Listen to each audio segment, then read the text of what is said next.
What's up, everybody? It's Ryan from Ryan's Gaming Cave here again, and I'm actually going to be doing not the ending video today because I want to wait a little longer for that one.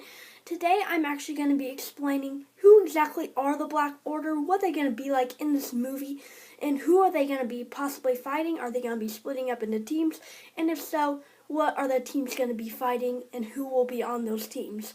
Alright, without any further ado, make sure you like this video if you like it, and make sure definitely consider subscribing.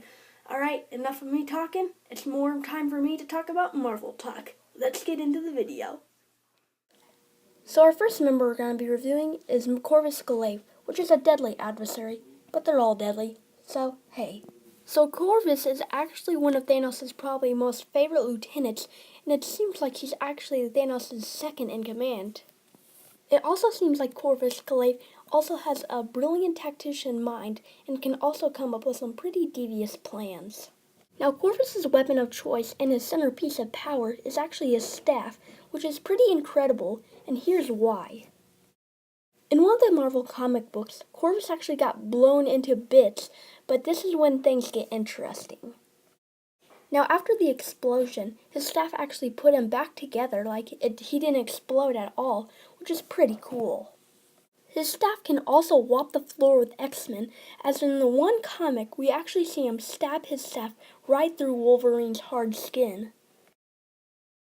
Now, another incredible ability with Corvus' staff is that he can actually cut the skin of the Hulk without even trying, with all the staff doing all the work.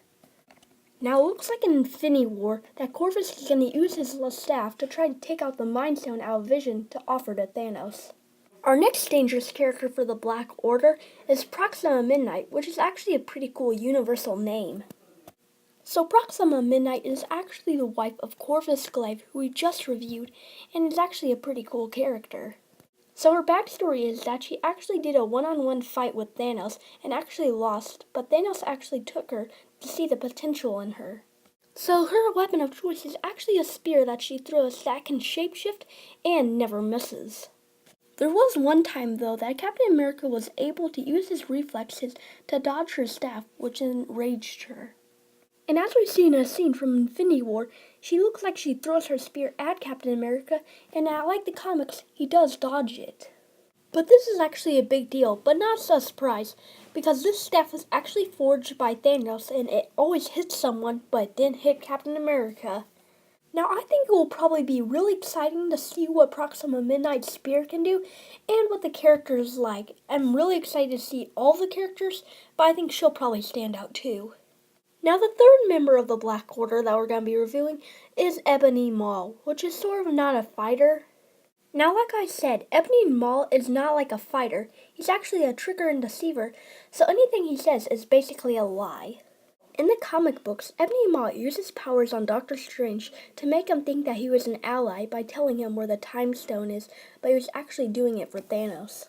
In another Infinity War scene, we see Doctor Strange being tortured by his own magic, and we see Ebony Maw shushing him, probably trying to get the Time Stone.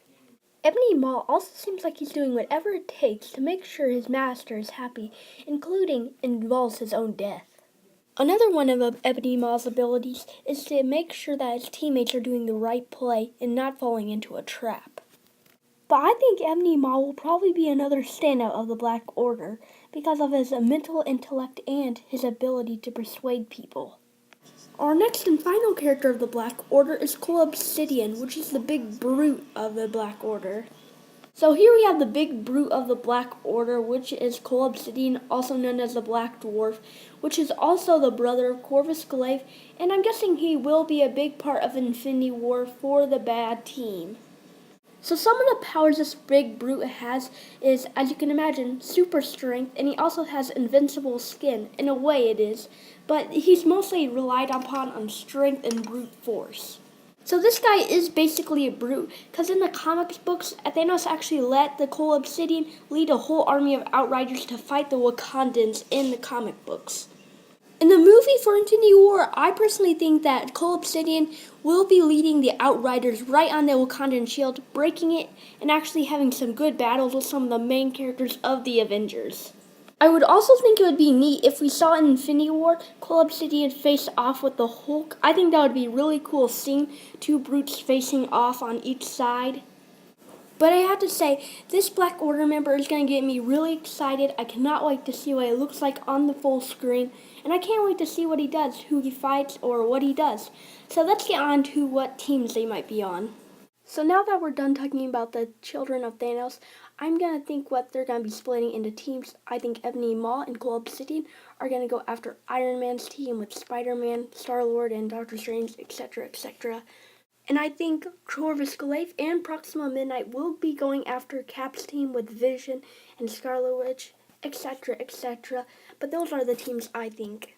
So what do you think of the Black Order that's going to be showing up in Infinity War? Do you think they're going to be like the comics?